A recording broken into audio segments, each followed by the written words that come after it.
နေ့တစ်နေ့ရဲ့အစကိုအလွန်ကောင်းမွန်တဲ့စိတ်ကလေးတွေနဲ့စစေခြင်းလေပေါ့ဟုတ်လားအဲ့ဒါဒကာကြီးတို့ဒကာမကြီးတို့လည်းပဲ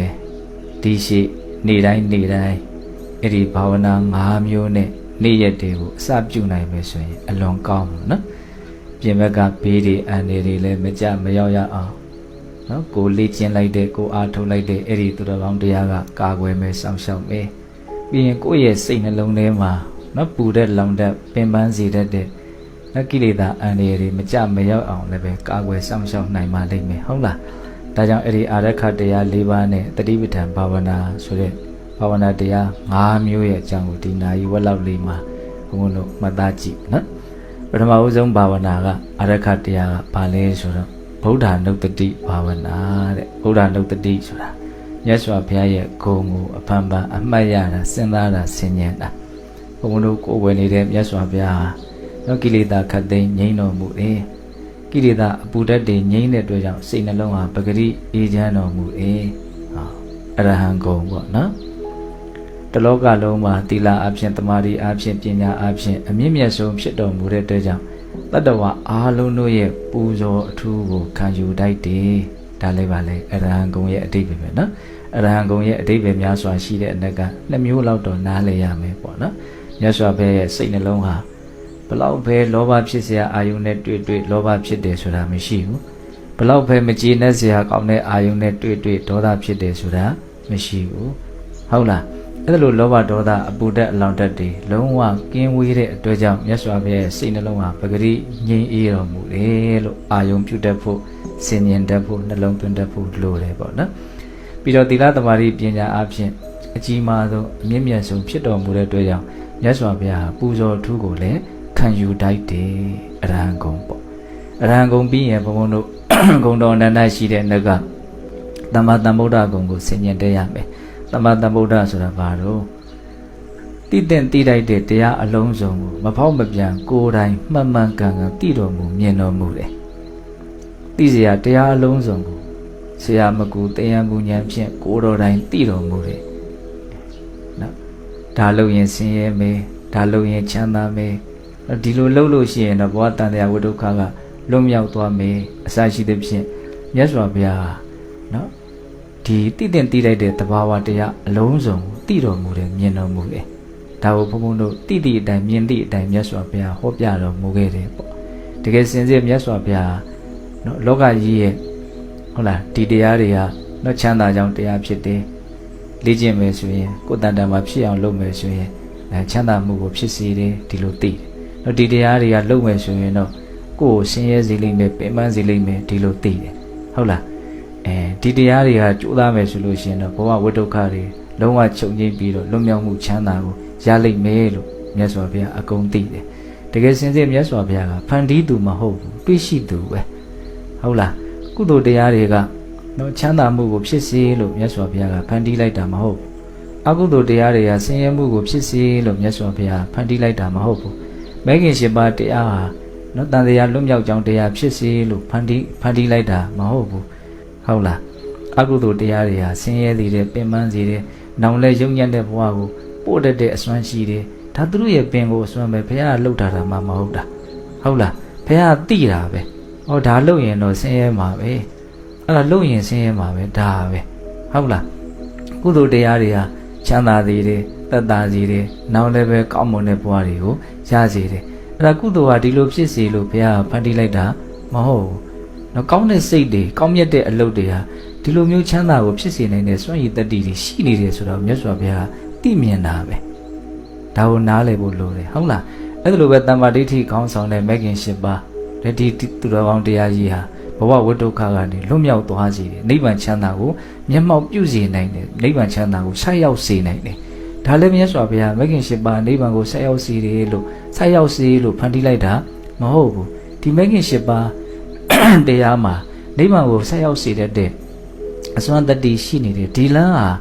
နိဗ္ဗာန်စီကိုဥတည်နေတယ်ဒီလမ်းကိုရှောက်ရင်နိဗ္ဗာန်ကိုရောက်လိမ့်မယ်လို့မြင်တာဒီလမ်းကြီးကိုမြတ်စွာဘုရားဖန်တီးလိုက်တာမဟုတ်ဘူးဒီလမ်းကသူ့အတူရှိနေပြီးသားဒါကြောင့်မြတ်စွာဘုရားမဂ်ခင်၈ပါးကိုပုရဏမဂ္ဂလမ်းဟောင်းကြီးရှေးဘုရားအဆူဆူတို့ဖုံးနေအောင်တွားခဲ့တဲ့လမ်းဟောင်းကြီးဒီလိုပြောတယ်ဟုတ်လားအဲ့တော့ဘုန်းတို့ တကယ်တမ်းဘဝမှာလမ်းနေနေနဲ့မြင်ကြည့်မယ်ဆိုရင်အောက်လမ်းရှိတယ်အထက်လမ်းရှိတယ်လွတ်မြောက်လမ်းရှိတယ်အောက်လမ်းဆိုတာအကုသိုလ်တရားတွေကိုပြောတာပေါ့နော်အထက်လမ်းဆိုတာကုသိုလ်တရားတွေကိုပြောတာပေါ့လွတ်မြောက်လမ်းဆိုတာကတော့အဲ့ဒီကုသိုလ်တရားတွေတဲကမှနော်မိခင်ရှင်ပါအကျင့်မြတ်တရားအဓိကပြောရပါစို့ဟုတ်လားပြီးရင်လည်းပဲကုသိုလ်ကောင်းမှုပြုတိုင်းနိဗ္ဗာန်ချမ်းသာကိုမျက်မှောက်ပြုပြရစီဆိုတဲ့မုံမြတ်တဲ့စိတ်မှန်ကန်တဲ့စိတ်ရည်ရွယ်ချက်မှန်မှန်နဲ့လုပ်မယ်ဆိုရင်ထိုကုသိုလ်ဆိုတဲ့အထက်လမ်းတည်ပင်လည်းလွတ်မြောက်လမ်းဖြစ်သွားပြန်တယ်ပေါ့ဟုတ်လားအဲ့လိုပြောရင်တာဘာလို့မြတ်စွာဘုရားရဲ့သမ္မာသမ္ဗုဒ္ဓကိုအလုံးစုံကိုသိတာဟုတ်လားအဲ့လိုအလုံးစုံကိုသိတယ်တို့ကိုယ်ဝယ်တဲ့မြတ်စွာဘုရားတရားအလုံးကိုသိတယ်သိတဲ့အတိုင်းညွှန်ပြခဲ့တယ်ဒီလိုလေးဘုန်းဘုန်းတို့စဉ်းစားဆင်ခြင်ဒါဗုဒ္ဓနုတ္တိဖြစ်တယ်ပေါ့နော်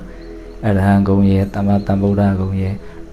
့ပြီးတော့နားလည်တဲ့ဂုံကျေးဇူးအနန္တရှိတဲ့တက်ကနားလည်တဲ့ဂုံဘဂဝါဂုံဘဂဝါဆိုတာဘာတော့သာမန်အဖြစ်ဘုံတော်နန္ဒကံတော်နန္ဒဉာဏ်တော်နန္ဒတကိုယ်တော်နန္ဒဒီလိုပြည့်စုံတော်မူတယ်လို့မှတ်သားထားကြတယ်ဟုတ်လားတကယ်စင်စစ်ဘဂဝါဂုံဆိုတာဘဝပေါင်းများစွာမြင့်မြတ်တဲ့အလုပ်ပါရမီတရားတွေကိုပြည့်စုံအောင်ဖြည့်ကျင့်တော်မူခဲ့တဲ့အတွက်ကြောင့်ဒီအတ္တိမဘဝနောက်ဆုံးဘဝမှာမြတ်စွာဘုရားအလုံးစုံပြည့်စုံရုပ်ရည်အဖြစ်လည်းပဲအတင့်တယ်ဆုံးအသက်ပဲဆုံး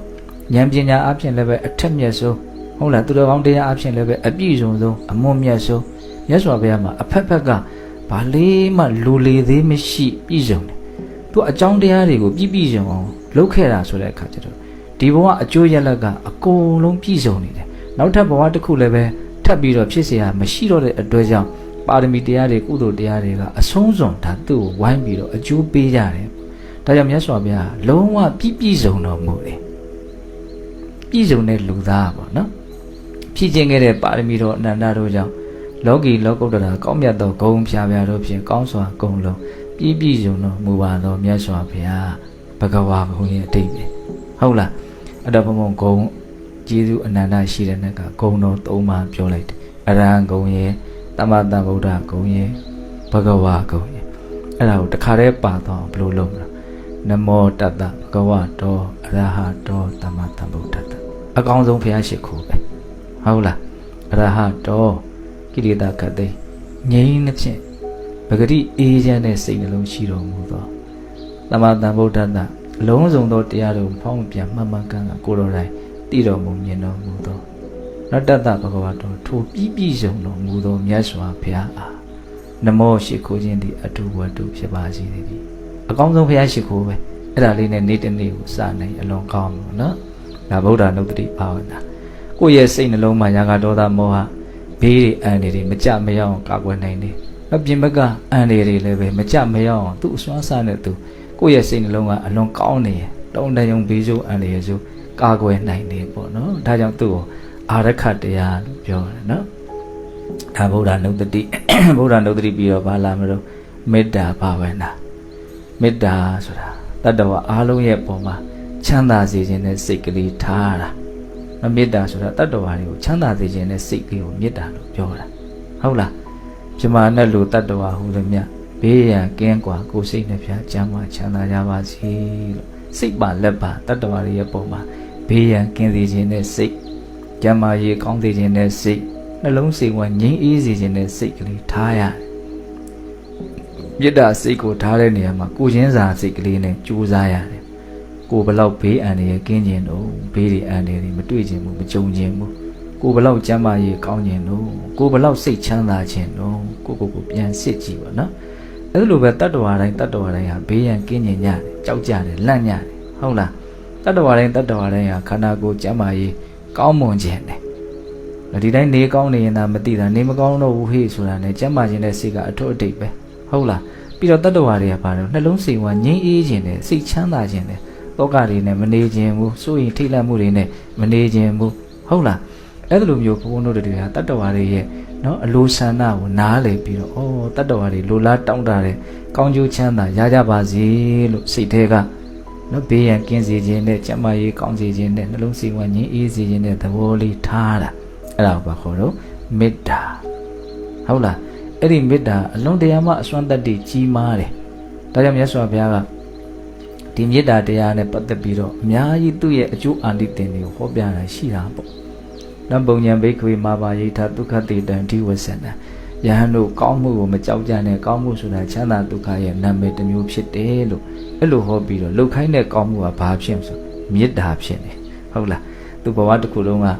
နော်9နှစ်ကျော်လောက်မေတ္တာတရားကိုပွားများသေးတဲ့အခါကျတော့နော်ဗြဟ္မပြည်ကိုရောက်တယ်နော်တရားမဲမောင်ဘလောက်ဖြစ်တယ်လူစီသိန်းဘလောက်ရတယ်အများကြီးအဲ့ဒီမှာမြတ်စွာဘုရားဟောပြတယ်ဟုတ်လာ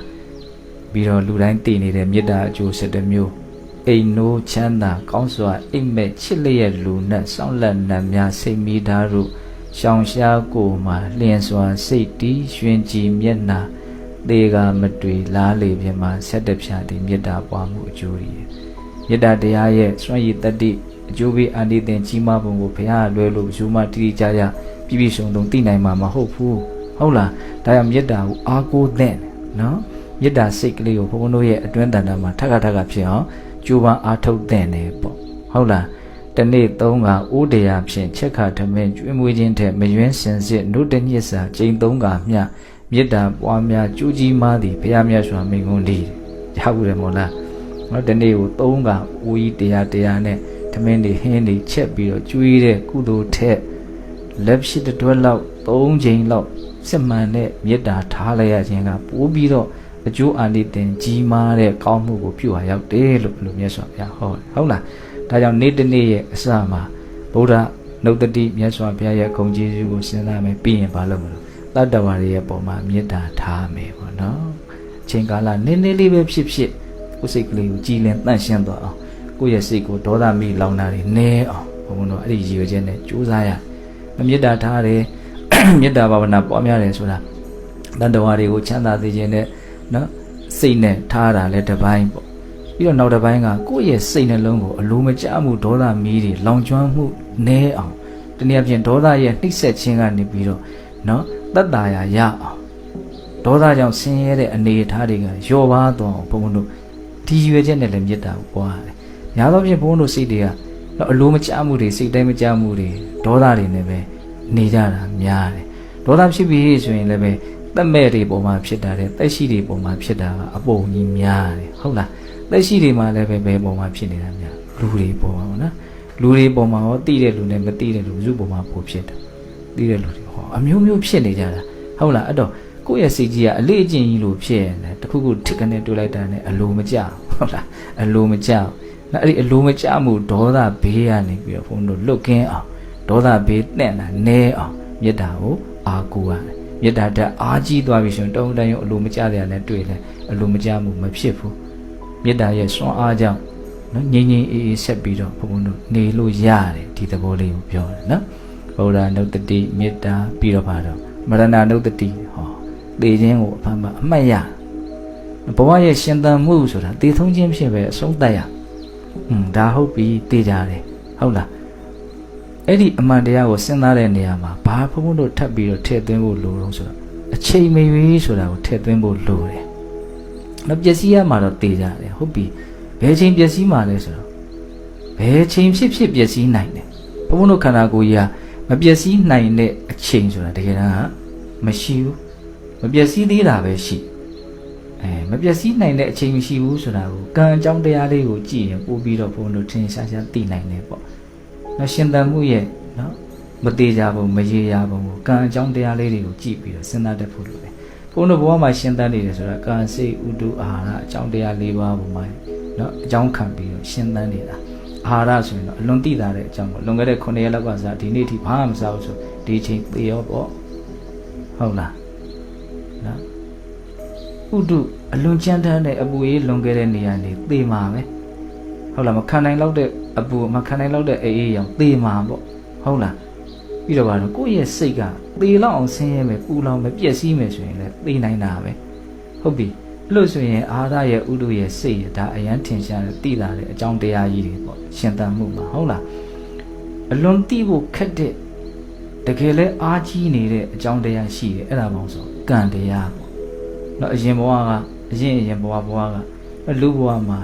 နော်နေရမယ်အကြောင်းတရားကံတရားကိုကိုယ်ကဘယ်အတိုင်းတာထိဘလောက်ကြီးမားမားလုပ်ခဲ့တယ်လဲဆိုတာမသိနိုင်ဘူးကြီးသည်ဖြစ်စေငယ်သည်ဖြစ်စေအဲ့ဒီကံအရှိန်ကုန်နေဆိုရင်တော့ဘုန်းဘုန်းတို့ဘာလုပ်ရမလို့ပြရမှာပဲကံအရှိန်ကဘလောက်ကြံသေးတယ်ဆိုတာမသိနိုင်ဘူးဆိုကြပါစို့ စီမီကွက်လေးထဲမှာစီထည့်ပြီးတော့မီးစာထည့်မီးထွန်းတာမီးလေးတောက်နေတယ်လဲအခုကျတို့ကရှင်သန်မှုမီးတောက်လေးတောက်နေတယ်ဟုတ်လားစီရှိသလောက်မီးစာရှိသလောက်ပဲတောက်မှာနော်အခုရဲ့ဒီရှင်သန်မှုမီးတောက်ကလေးတောက်ဖို့အတွက်ဒီလက်ကျန်စီကဘယ်လောက်ရှိသေးလဲလို့ဘုန်းဘုန်းတို့မသိနိုင်ဘူးစီကုံတဲ့ချိန်ရက်မီးစာကုံတဲ့ချိန်ရက်မှာတချို့များကြတော့လည်းပဲစီတို့မီးစာတို့မကုံသေးဘူး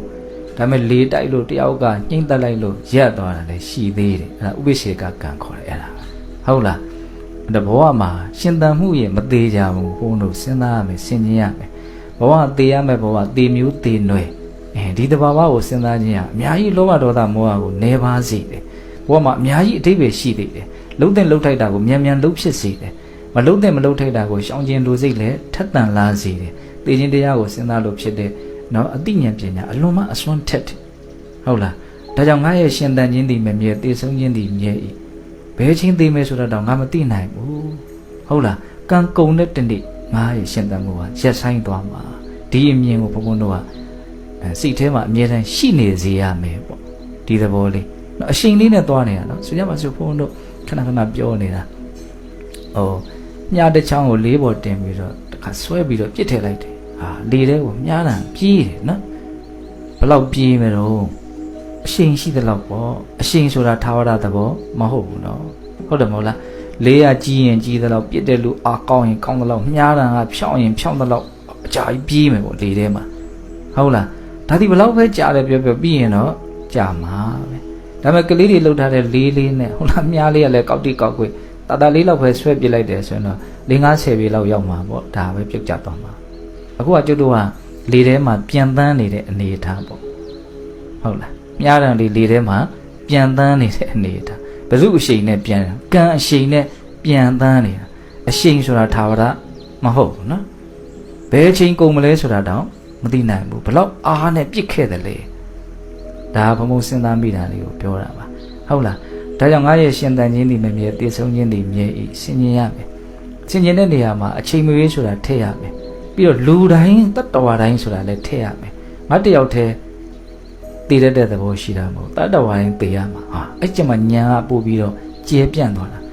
နော်ငါဤရှင်သန်ခြင်းဒီမမြဲတည်ဆုံးခြင်းဒီမြဲဤအဲ့ဒါလိုပဲသူဤရှင်သန်ခြင်းဒီလည်းမမြဲသူဤတည်ဆုံးခြင်းဒီမြဲအကုန်လုံးတည်ရမှာတည်မျိုးတည်နွယ်တွေကြီးပဲဟုတ်လားနော်ကြည့်လိုက်ဟုတ်လားအဲ့တော့ဒီတည်ခြင်းတရားကိုစဉ်းစားတဲ့အသိဉာဏ်အလွန်မှတဘာဝအလွန်ကျတဲ့အတွက်ကြောင့် तू ကအလွန်တရာမှကောင်းတယ်ဘယ်နေရာမှာကောင်းတော့ဆိုအထူးသဖြင့်ဘဝမှာဘလို့ဆက်ပြီးတော့နေသွားမလဲဘာလုပ်တင်လဲဘာမလုပ်တင်ဘူးလဲဆိုတော့ तू အကောင်းဆုံးလက်ညွန်ပေးနိုင်တယ်ဒါကိုအခုလက်တွေ့လုပ်ကြည့်ပေါ့လူကသူများဆရာလုပ်ရင်တိတ်ကြိုက်တာမဟုတ်ကို့အသိဉာဏ်ကို့ဆရာလုံးမှကောင်းတာဒါကြောင့်တစ်ချိန်တော့ဘုံဘုံကအကောင်းဆုံးဆရာဆိုပြီးတော့တရားလေးတွေကိုဟောတာရှိတယ်ဟုတ်လားသိခြင်းကိုစဉ်းစားလို့ဖြစ်ပေါ်လာတဲ့အသိဉာဏ်ကိုရည်ရွယ်တာ तू အကောင်းဆုံးဆရာဘဝမှာဘလို့နေသွားမလဲဆိုတာနော်ဒါကြောင့်နေ့တစ်နေ့ရဲ့အစမှာနမရဏနုတ္တိသိခြင်းကိုအမှတ်ရတဲ့မွန်မြတ်တဲ့တတိကလေးနဲ့စနိုင်ဖို့လိုတယ်ပေါ့နော်ဩဒါနုတ္တိမေတ္တာမရဏနုတ္တိနောက်ဟာဘာလို့ဆိုအတုပဘာဝနာတဲ့အတုပဆိုတာမတင့်တဲ့သဘောတုပဆိုတာတင့်နေတာအဆိုတာမရှိတာမိမိခန္ဓာသူတစ်ပါးခန္ဓာရဲ့နော်ရုပ်ပိုင်းဆိုင်ရာအဖွဲအစည်းကြီးမှာတင့်တယ်မှုစိတ်သုံးနေတာအနတ်မကောင်းသောနော်မတင့်တယ်သောယွန်ရှာဆက်စုပ်ပွဲတဘာဝတရားတို့ဖြင့်သာလျှင်ဖွဲ့စည်းတည်ဆောက်ထားတဲ့သဘောတရားအမှန်အဲ့ဒါကိုစိတ်နဲ့တွေ့ပေးတာအတုပဘာဝနာဆိုတာဒီခန္ဓာအိမ်ကြီးရုပ်ပိုင်းဆိုင်ရာခန္ဓာအိမ်ကြီးဘလို့တည်ဆောက်ထားသလဲဆိုတာကိုဆင်ញင်နှလုံးသွင်းတာမြတ်စွာဘုရားအကုန်သင်ပေးတာနော်စံပဲမွေးညင်းခြေသီးလက်သီးသွားအရည်ဒါတစပင်စကလို့ခေါ်တယ်၅မျိုးသောကုဋ္ဌာတပဂတိဒီတိုင်းကြည့်လိုက်တာနဲ့လူတယောက်ကိုကြည့်လိုက်ဒီ၅မျိုးကတန့်မြင်ရစံပဲမွေးညင်းဒီလိုလုံးပေါက်နေတဲ့မွေးညင်းလူလေးဟုတ်လားခြေသေးလက်သေးပြီးတော့သွားဒီလိုလုံးအုပ်ထားတဲ့အရည်ဟုတ်လားပါရမီထူးခဲ့တဲ့ဘုရားလက်ထက်ကတချို့ပုဂ္ဂိုလ်တွေဆိုရင်ရဟန်းပြုတော့မှဆိုခေါင်းဆန်းချတဲ့အခါမှာအဲ့ဒီတစပင်စကဆင်ញင်တဲ့ရဟန္တာဖြစ်တာရှိတယ်နော်ကောင်းတဲ့သဘောတွေစုဝေးနေတာမဟုတ်မကောင်းတဲ့သဘာဝတွေစုဝေးနေတာလို့တကယ်မြင်သွားတာပေါ့ဟုတ်လားဘဝဆိုတာဒီသဘောပဲဆိုတာကိုမြင်တာဟုတ်လားရှစ်ဆက်ပြီးတော့ကြည်အရေးရဲ့အောက်မှာပါရှိမလို့အသာအကျော်အယိုယိုတွင်ချင်စီအညှို့တယ် အညို့ဆိုတာကြောက်ကနှလုံးကိုပြောတာနှလုံးအသေးအမြည်အဖြစ်အဆုပ်ဥမဥသိမ်းစံတဲ့စာဟောင်းအုံနောက်ဒါကုဋ္ဌာတ20ပထဝီဓာတ်လွန်ကဲတဲ့ကုဋ္ဌာတအဖတ်ဓာတ်လွန်ကဲတဲ့အုပ်စုပေါ့နော်ပြီးရင်မှာတေးကြီးတလိပ်ပြီးသွေးချွေးအစီခဲမျက်ရည်အစီကြီးတတွေးနှက်အစီခြင်းငယ်အာဘောဓာတ်အရေဓာတ်လွန်ကဲတဲ့ကုဋ္ဌာတ12မျိုး32မျိုးသောကုဋ္ဌာတတို့ဖြင့်ဖွဲ့စည်းတည်ဆောက်ထားတဲ့ခန္ဓာအိမ်ကြီးပေါ့နော်အဲ့ဒါကိုဆင်ခြင်ပတ်စံရှိတာမရှိတာဘာကွဲပြားမှုမှမရှိအသက်ကြီးတာငယ်တာဘာကွဲပြားမှုမှမရှိယောက်ျားဖြစ်တာမိန်းမဖြစ်တာဘာကွဲပြားမှုမှမရှိတော့အကုန်လုံးဟာအယိုးတို့ရဲ့အစုအဝေးမျှတာဖြစ်တယ်အသွေးအသားတွေရဲ့အစုအဝေးမျှတာဖြစ်တယ်အကြောတွေရဲ့အစုအဝေးမျှတာဖြစ်တယ်အရည်သူရည်ပါနဲ့အုပ်ထားတယ်ဒီသဘောလေးခေါင်းထဲမှာအုံနောက်တွေရှိတယ်ရင်ကောင်းပိုင်းမှာအစုံနဲ့နှလုံးမိနစ်မလက်စက္ကန့်မလက်အလုံးလုံးနေတာရှိတယ်ဝမ်းပိုက်ပိုင်းမှာအသေးရှိမယ်အစာအိမ်ရှိမယ်ဥသိမ်းဥမရှိမယ်နော်အသေးရဲ့အောက်မှာပန်ကရိယာရှိမယ်သေကြီးအိမ်ရှိမယ်အဲ့ဒီရဲ့အောက်နားလေးမှာပါရှိမယ်ကြောက်ကလေးနှလုံးရှိမယ်အဲ့ဒီကနေစီးရီတစ်စက်စက်ကြားနေတာဟိုကစီးအိမ်ထဲမှာထည့်ထားတာရှိမယ်ဟုတ်လားအဲ့ဒီအစာအိမ်ရဲ့ဟိုဘက်ဘေးနားမှာဘေးဆိုတဲ့တရွရဲ့ကြီးရှိမယ်ဒါအမှန်တရားပဲလေအဲ့ဒါဘာလို့တာတော့ဆင်ញင်ကြည့်တာဒါတွေရှိနေတယ်ဒါတွေဖြစ်နေတယ်လို့သိတာတမင်လုံးမရရနော်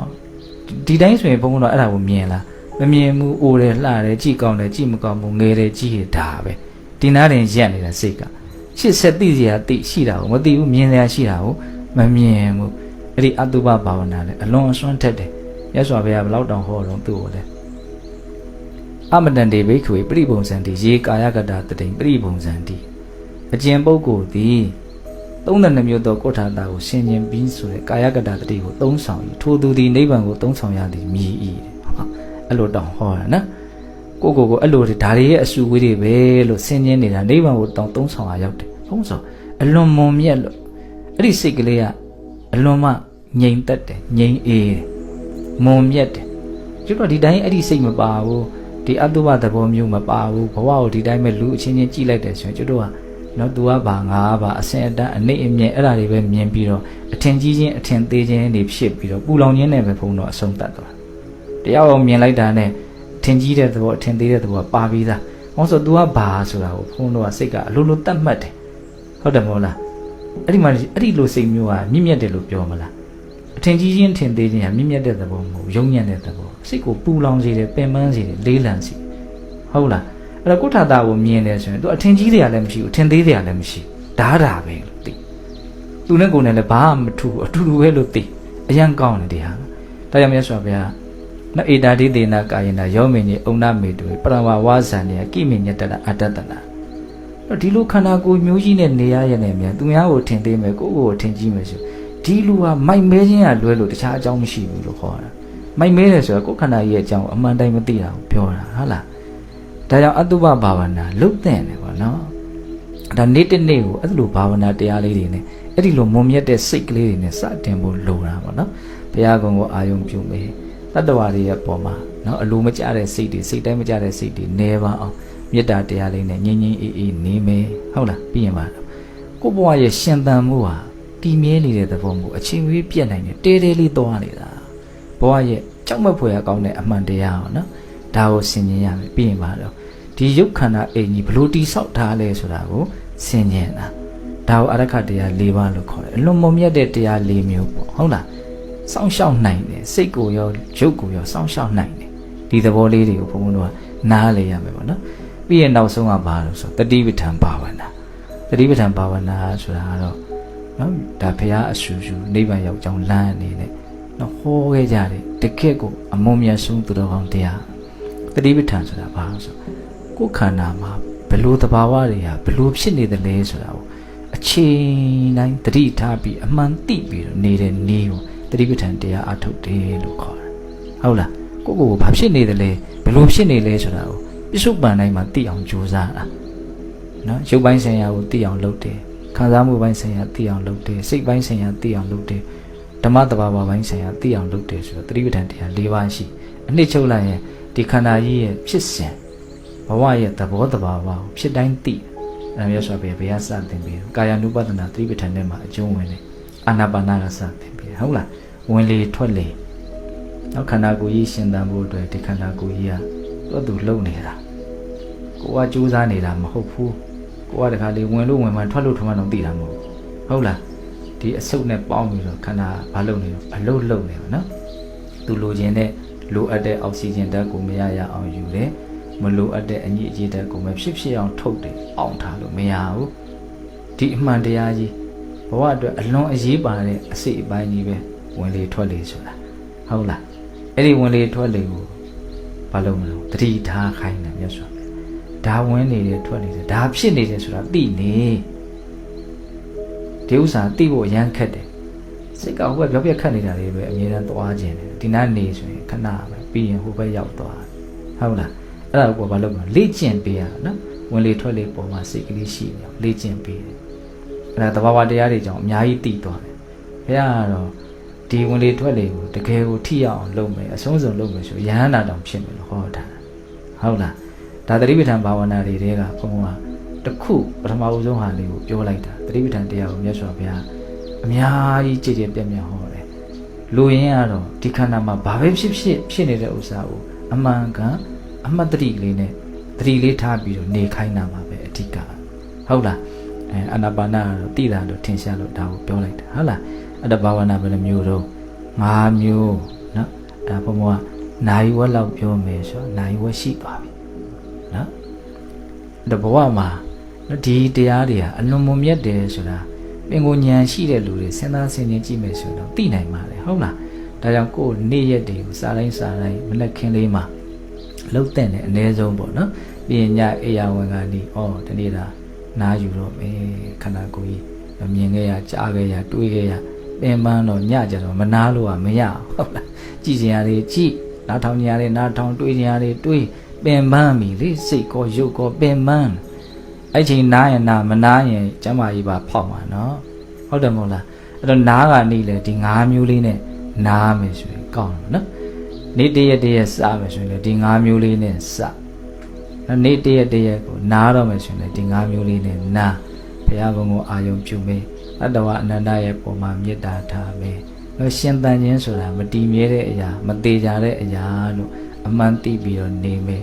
ရုပ်ခန္ဓာအိမ်ကြီးဟာမတင့်တယ်မှုအနက်မကောင်းမှုတွေနဲ့တိဆောက်ထားတာဆိုတာကိုအမှန်သိပြီးတော့နေမယ်ပြီးရင်ပါတော့ဘဝရဲ့သဘောတဘာဝခန္ဓာရဲ့သဘောတဘာဝဘာတွေဖြစ်နေလဲဆိုတာကိုအမှန်တိုင်းသိပြီးတော့နေတဲ့တတိပဋ္ဌာန်တရားဟုတ်လားဘာဝနာဘယ်နှမျိုးတော့5မျိုးအဲ့ဒါကိုလွန်ခဲ့တဲ့5နှစ်လောက်က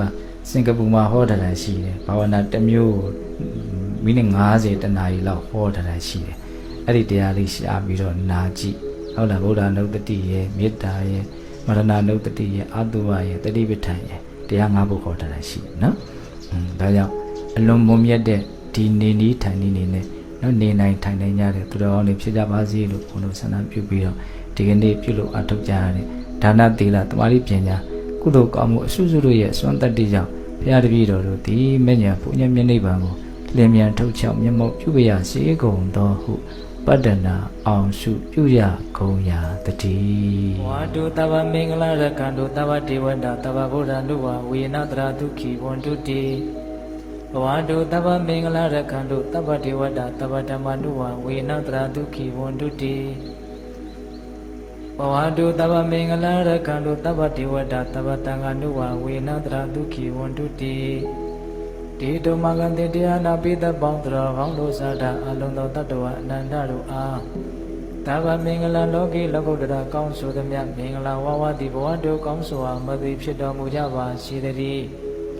တဗ္ဗဒေဝတာမိမိတို့ခန္ဓာကိုယ်မှာစောင့်ကြနေကြကုန်သောနတ်မိမိတို့အိမ်မှာစောင့်ကြနေကြကုန်သောနတ်မိမိတို့သာသနာမိမိတို့ကဘာမှာစောင့်ကြနေကြကုန်သောနတ်မြတ်နဲ့ကောင်းတဲ့ပေါင်းတို့ကလည်းပဲလက်ခံတို့ကောင်းစွာမသွေဆောင်လျှောက်တော်မူနိုင်ကြပါစေတည်းဓမ္မဗုဒ္ဓနုဘဝေနကင်းကဝါလူသေးစုမကပွင့်တော်မူကြတဲ့သုတတော်ဓမ္မဘုရားရှင်ကိုယ်တော်မြတ်တို့ရဲ့တကူတည်သောအနုဘောတော်တို့ကြောင့်၎င်းတဗ္ဗဓမ္မနုဘဝေနမေလီတံဖူလီတံနိဗ္ဗာန်တည်တည်စွာသောစေရသောတရားတော်မြတ်တို့ရဲ့တကူတည်သောအနုဘောတော်တို့ကြောင့်၎င်းတဗ္ဗတံဃာနုဘဝေနမေဃထံ၄ရောက်ပလတံ၄ရောက်စွာသောရှောတော်ရိယတန်ခါရှင်မြတ်တို့နဲ့တကွာတိလဘုံသမာဓိဘုံပညာဘုံတို့နဲ့ပြည့်စုံတော်မူရတဲ့သမုဒိတံခါအရှင်ကောင်းရှင်မြတ်ပေါင်းတို့ရဲ့တကုတည်သောအာနုဘောတော်တို့ကြောင့်၎င်း တရားနေရောညပါဘေကမဆိုင်ချိန်ရှိတိုင်းချိန်ရှိတိုင်းဒုက္ခိကိုစိတ်နှပြချမ်းမာချမ်းသာခြင်းရှိကြကုန်သည်ဘဝတို့ကောင်းစွာမသွေဖြစ်တော်မူကြပါစေတည်း